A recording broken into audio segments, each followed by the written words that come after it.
A look back on the day's action by heading now to Turf Moor, a big match for Spurs and Thomas Frank. Burnley versus Spurs. Of course, you score the second and take the lead.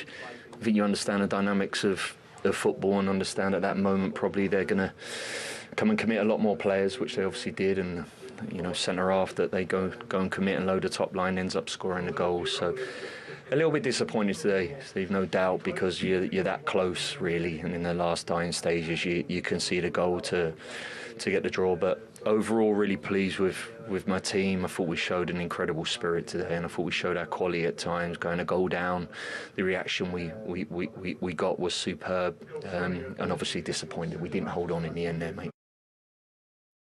I think it was a very good first half, except from the last shot in the game. I think it was a first half that we dominated, created chances, scoring a goal. Should have scored a second one, and then we are out of sight, and we can never, ever concede that goal just before halftime. Then we went out to second half. There was a little bit more back and forth. We were not as much on top of it. I don't think we dealt well enough with that spell. Then we concede another bad goal. We can never concede low. Should never be that open. And then I think we have a strong end with a strong character, with a lot of offensive subs to, of course, go to get the equalizer. And we had, I think, 3 or 4 very big chances, score on one of them. But this is a game where we create a lot of things, and we do more than enough to win the game. We just didn't defend well enough in 2 situations. Well, Thomas Frank saying there they created more than enough. There's been so much talk about his future, Tim. Where does this result leave Spurs? Because they will have gone there wanting all 3 points and expecting them. Yeah, without a doubt, on the back of beating Borussia Dortmund in midweek was a good. They're flying high in the Champions League. Looks like they beat Frankfurt next week. Looks like they qualify for the top 8. So very well in that. They're 14th in the league. They're out of both cup competitions. It's not good enough.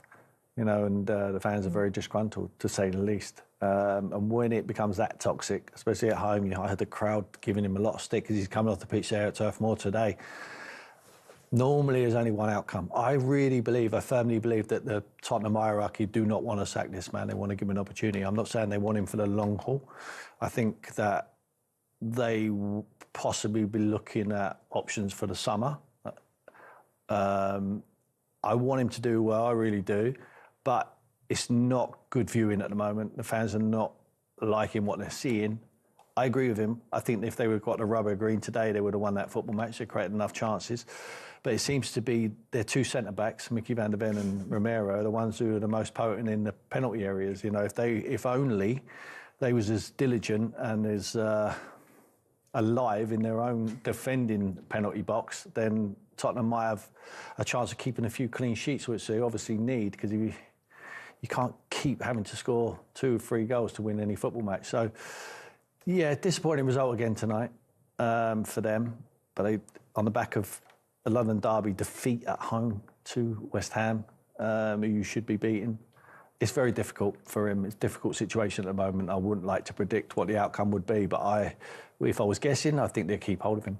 OK, well, let's take a look at the goals that Tim mentioned. It was Mickey van der Ven who set Spurs on their way, and it's kind of become, as Tim said, something that Spurs have looked to their defenders for this season, goals.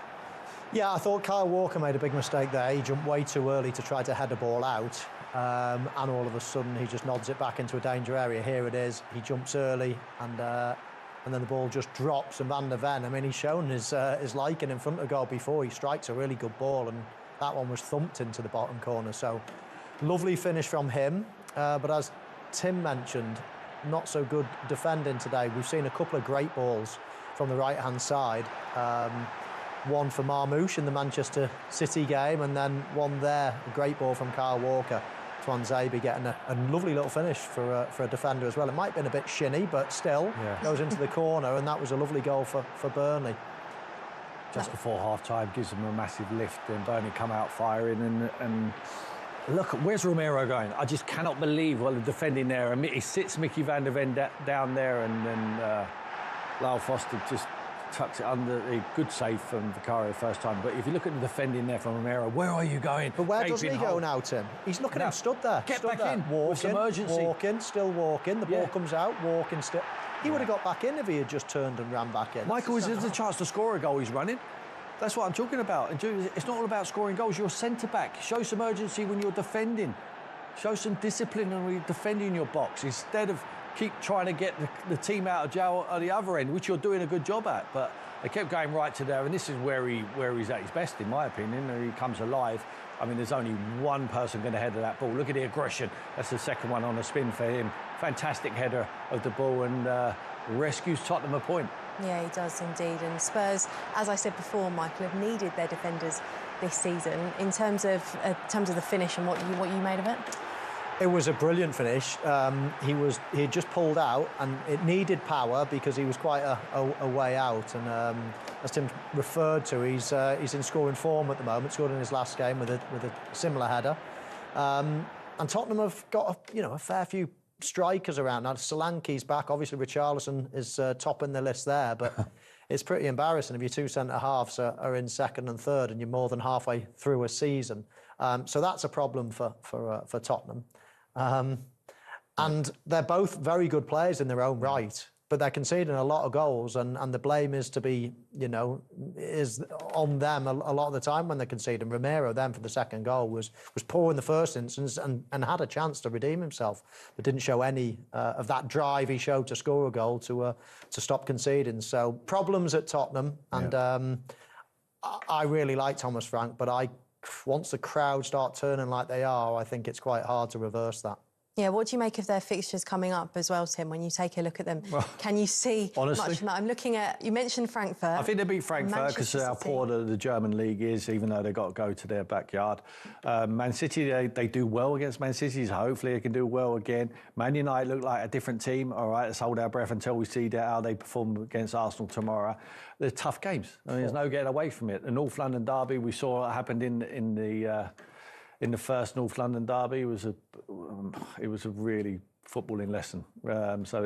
And then for Fulham away is not an easy game either. So yeah, move on. That was a big sigh, Tim. That was a big sigh. The good news is we're going to move on now. You don't have to talk about Spurs anymore.